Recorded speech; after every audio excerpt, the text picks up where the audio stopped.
అదే RTV app వార్తల్ని క్షణాల్లో చదివే అవకాశం ఉంటుంది. ఒక న్యూస్ పేపర్, ఒక టెలివిజన్ ఛానల్ మీ చేతుల్లో ఎప్పుడూ ఉంటాయి. ఏ రాజ్యాంగకైనా ఒక రాజ్యాంగం అనేది ఖచ్చితంగా ఉంటుంది. రాజ్యాంగం అంటే ఆ దేశం యొక్క అత్యున్నత శాసనము అని అంటున్నాము. అయితే 1748లోనే ద స్పిరిట్ ఆఫ్ లాస్ అనేటువంటి గ్రంథంలో మాంటెస్క్యూ అనే ఫ్రెంచ్ రచయిత the theory of separation of powers అనేది ప్రతిపాదించడం జరిగింది. ద స్పిరిట్ ఆఫ్ లాస్ అనే గ్రంథంలో దీని ప్రకారము శాసనశాఖ, కార్యనిర్వాహక శాఖ, న్యాయశాఖ ఈ ప్రభుత్వ అంగాలు మూడు ఉంటాయి. ఆ మూడు కూడా వాటి పరిధిలోనే పనిచేస్తూ checks and balance system, American presidential system అనేది చెక్స్ అండ్ బ్యాలెన్స్ సిస్టమ్ కింద ఆధారపడి ఉంది. భారత రాజ్యాంగ నిర్మాతలు రాజ్యాంగాన్ని తయారు చేసినప్పుడు, రూపొందించినప్పుడు అనేక రాజ్యాంగాల నుంచి మనము అనేక అంశాలను గ్రహించాము. ఇప్పుడు దేశవ్యాప్తంగా ఒక చర్చ ప్రధానంగా జరుగుతుంది. రాష్ట్ర శాసనసభలో ఆమోదించినటువంటి చట్టాలు గవర్నర్ ఎంతకాలంలోగా ఆమోదించాలి, భారత రాజ్యాంగం ఏం చెప్తుంది, భారత రాష్ట్రపతికి గడువు ఉంటుందా అనేటువంటి పలు క్వశ్చన్స్ రేజ్ అయ్యాయి దేశవ్యాప్తంగా.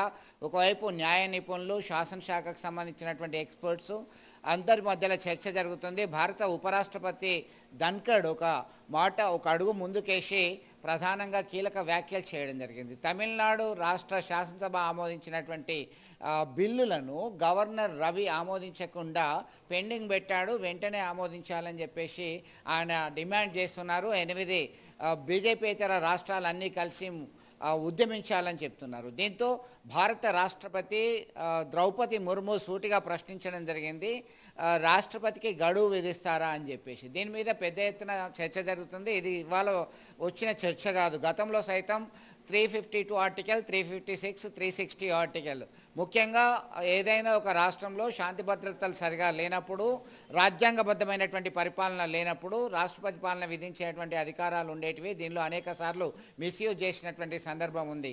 అయితే నూతన చీఫ్ జస్టిస్ ఆఫ్ ఇండియాగా ప్రమాణ స్వీకారం చేసినటువంటి బిఆర్ గవాయ్ ఇటీవల ఆయన ఒక మంచి వాక్కును వ్యాఖ్యానించడం జరిగింది. దీనిలో రాజ్యాంగమే సుప్రీం, పార్లమెంటా, న్యాయస్థానమా, కార్యనిర్వాహక శాఖనా, ఇవన్నీ కూడా వేటి పరిధిలో అవి ఉంటూనే చేయాల్సిన అవసరం ఉంది. భారత రాజ్యాంగంలోని 143వ ఆర్టికల్ ప్రకారము సుప్రీంకోర్టు ప్రధాన న్యాయమూర్తి యొక్క సలహా తీసుకోవచ్చు, తీసుకోకపోవచ్చు. ఇది ప్రెసిడెంట్ ఆఫ్ ఇండియా విచక్షణ అధికారం కిందనే వస్తుంది. అలాగే రాజ్యాంగంలోని 200వ ఆర్టికల్ కావచ్చు, ఇతర ఆర్టికల్స్ కావచ్చు, ఎలాంటి గడువు విధించలేదు. గవర్నర్, రాష్ట్ర శాసనసభ ఒక సభ ఉంటే ఒక సభ, లేదా 2 సభలు ఉంటే 2 సభలు ఆమోదించిన ఏ బిల్లు అయినా గవర్నర్కి వెళ్ళినప్పుడు గవర్నర్ ఆమోదించవచ్చు, లేదా తిరస్కరించవచ్చు, లేదా ప్రెసిడెంట్ ఆఫ్ ఇండియా అనుమతి కొరకి, ఆమోదం కొరకు పంపించవచ్చు. అలాంటి సమయంలో భారత రాష్ట్రపతి ఆమోదించవచ్చు లేదా పెండింగ్లో పెట్టవచ్చు అనే దానిలో ఇంతవరకు ఫాలో అవుతున్నటువంటి సంప్రదాయంగా మనం పరిగణలోకి తీసుకోవచ్చు. అయితే ఖచ్చితంగా ఒక కక్ష సాధింపు ధోరణితో రాష్ట్ర శాసనసభ ఆమోదించినటువంటి బిల్లులని కావాలని పెండింగ్ పెడుతున్నారు అనేటువంటి ఆరోపణలు వస్తున్నాయి. ఒక విషయాన్ని ఇక్కడ మనం స్పష్టంగా చెప్పాల్సినటువంటి అవసరం ఉంది. భారత రాజ్యాంగం అనేది the first article of the Indian constitution says that India, that is Bharat, is a union of state.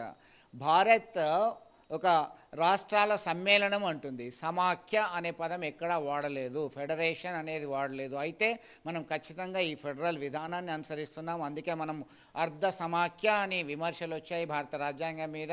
అంటే సాధారణ సమయంలో ఒక పూర్తి స్థాయిలో సమాఖ్య విధానాన్ని అనుసరిస్తున్నాం.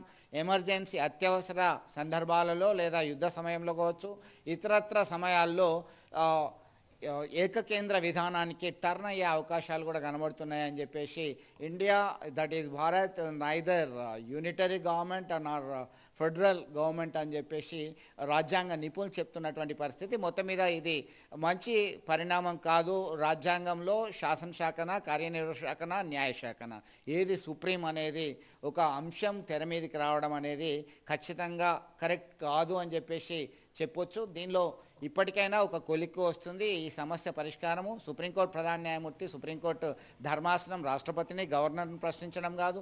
అట్ ద సేమ్ టైం భారత రాష్ట్రపతి రాజ్యాంగానికి అధినేత, రాజ్యాంగ పరిరక్షకురాలు, ప్రథమ పౌరులు, అలాగే సర్వ సైన్యాధ్యక్షులు. ఈ దేశ సార్వభౌమాధికారం అంతా కూడా వారి పేరు మీదనే నడుస్తుంది. కాబట్టి ఖచ్చితంగా absolute powers vested in the hands of the president of India.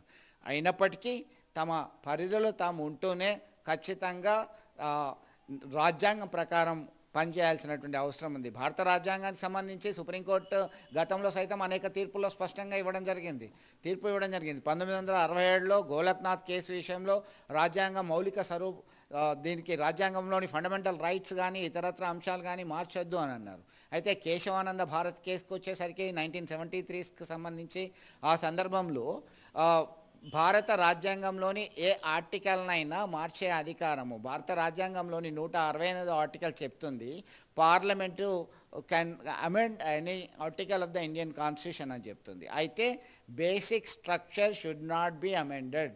భారత రాజ్యాంగం యొక్క మౌలిక స్వరూపము మార్చడానికి వీల్లేదు. తర్వాత మనం క్లారిటీగా చెప్పే విషయం ఏంటంటే భారత రాజ్యాంగమే సుప్రీం. భారత రాజ్యాంగం ప్రకారమే ప్రతిదీ కూడా ఉండాల్సినటువంటి అవసరం ఉంది. దీనిలో ఇలాంటి వివాదాలు ఇలాంటి క్వశ్చన్స్ అరైజ్ చేసినప్పుడు రాజ్యాంగ నిపుణులు కూర్చొని ఒక సమగ్రమైనటువంటి ఏకాభిప్రాయానికి రావాల్సినటువంటి అవసరం ఉంది.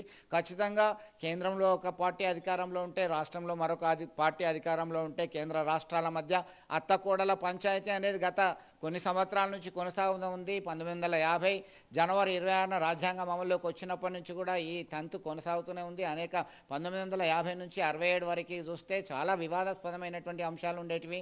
దాని disputes between the union government as well as the state governments అనే ప్రొవిన్షియల్ గవర్నమెంట్స్ అనేది ఉండే.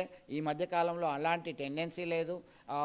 ప్రెసిడెంట్ రూల్ ఇంప్లిమెంట్ చేయడంలో భాగంగా సైతం ఎస్ఆర్ బొమ్మాయి వర్సెస్ కోర్ట్ న్యాయస్థానం ఇచ్చినటువంటి కేసు విషయంలో ఖచ్చితంగా ప్రెసిడెంట్ రూల్ ఇంప్లిమెంట్ చేయాలంటే ఆ భారత పార్లమెంట్ ఆమోదించాలి దాన్ని అని చెప్పేసి ఒక ఆదేశం ఇవ్వడం జరిగింది. అప్పటి నుంచి తగ్గిపోయింది అని చెప్పుకోవచ్చు. మొత్తం మీద ఈ 3 ఆర్గాన్స్ ఆఫ్ ద గవర్నమెంట్ శాసన శాఖ, కార్యనిర్వాహక శాఖ, న్యాయశాఖ 3 వాటి పరిధిలో పనిచేయాల్సినటువంటి అవసరం ఎంతైనా ఉంది.